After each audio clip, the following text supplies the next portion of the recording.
All that I'm doing in this video is I'm talking about my Tesla bot model. I'm in the beginnings of the Tesla bot model, and I thought this was a useful approach. I made a video, I don't know, a couple weeks ago where I talked about ways of looking at Tesla bot, and I'm developing different models, but this is sort of the beginnings of the Tesla bot model. That this is one way of looking at the Tesla bot model. Started with the year 2026. What's the value of a bot? There's the year.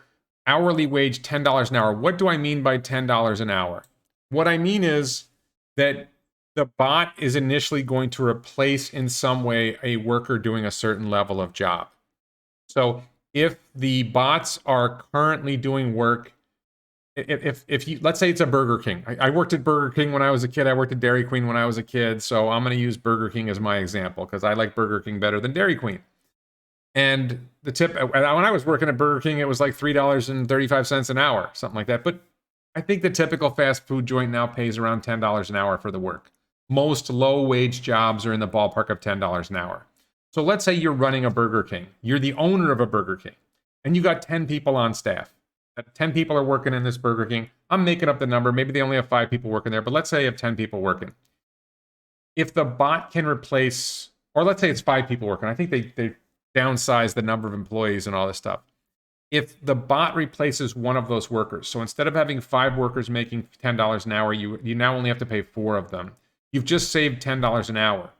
The bot can work multiple shifts. So where a typical worker is working 2,000 hours a year, let's say, the bot is working 4,000 hours a year. The worker gets paid $10 an hour, but the worker costs the employer more than that.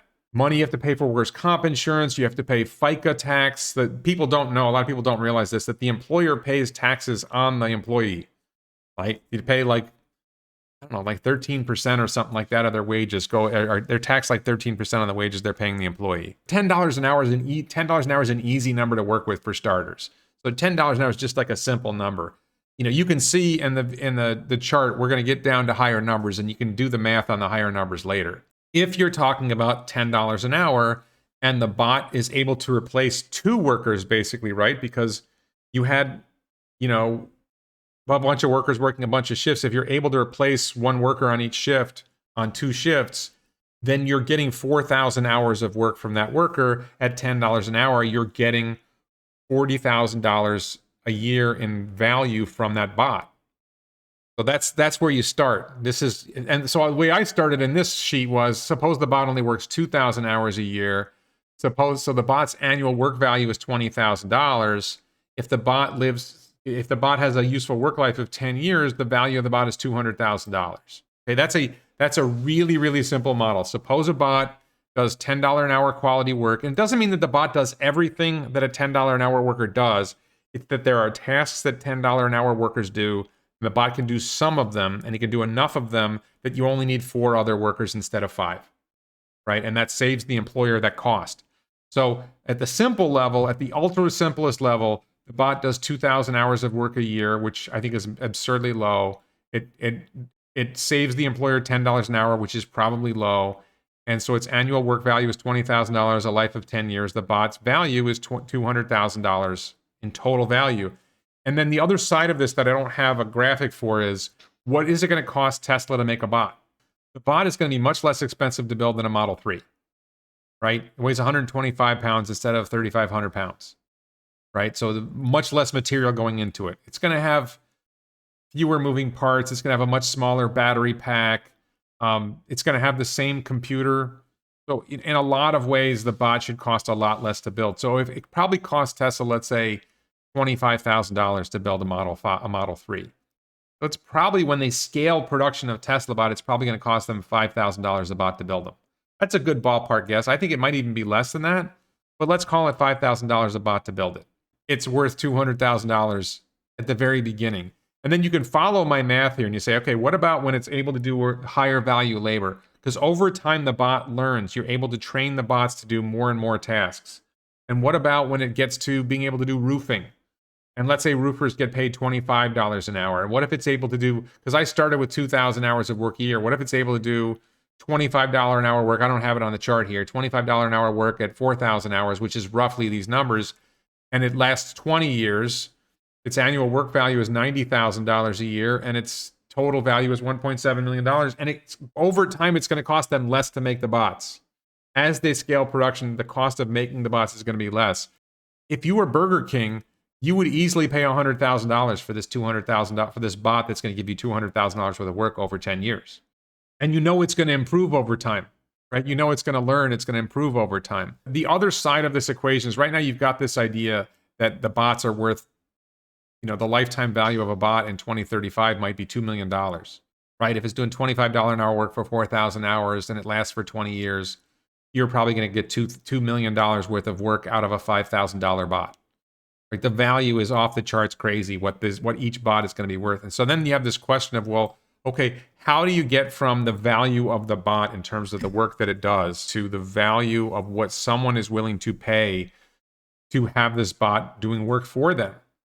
So there's different models that I'm going to be working on. The simplest model is they sell bots to employers, right? They sell bots to Burger King. And then you say, okay, we get out to 2035, and let's say they're able to do 4,000 hours of work of $25 an hour labor, and they're going to generate, I got 1.7 million here, but let's say it's going to do $2 million of work over the course of its life. That's a 20-year life. So people are going to be willing to pay $500,000 for a bot. And then the question is, well, how many bots will they buy?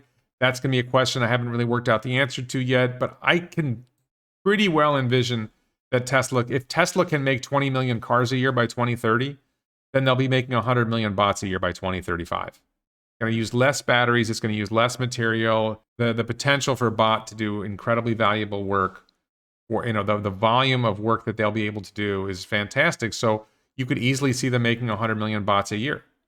And if they're making 100 million bots a year, then just that one, and they're selling them for $500,000 a piece, you can see the numbers go crazy. I have two other models that I'm working on. The other models are, what if Tesla, instead of selling them to buyers, leases them out?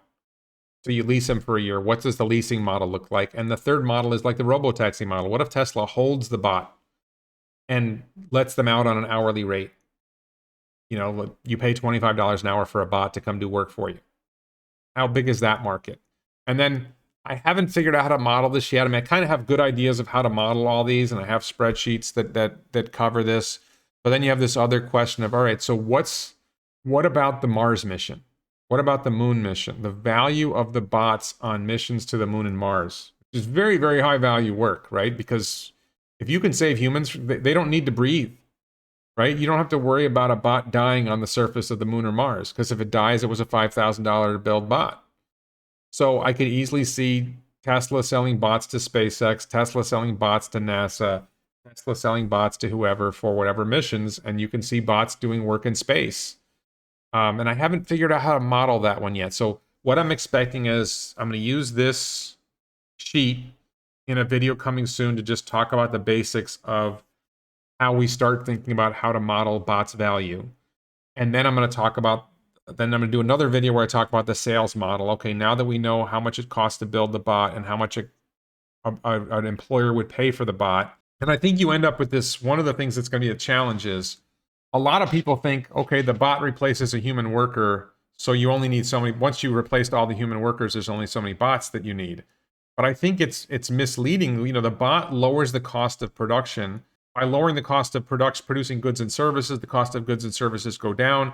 Consumers now have more money to spend on other things, and you actually create more jobs. This is one of those things where if you think the economy is static and it doesn't change, you get one perspective. If you think the economy is dynamic and flexible, then as bots lower the cost of burgers at Burger King, or bots lower the cost of roofing, then the consumers who are paying for burgers or roofing now have more free cash to spend on something else. And I can't predict what they're going to spend it on. All I can say is we've seen these transitions throughout history. New technology keeps creating more jobs. It destroys certain jobs, or it does certain jobs better than humans at lower cost, but that just ends up spurring the economy and more jobs get created. So I think we're going to see more jobs created. It's going to be great.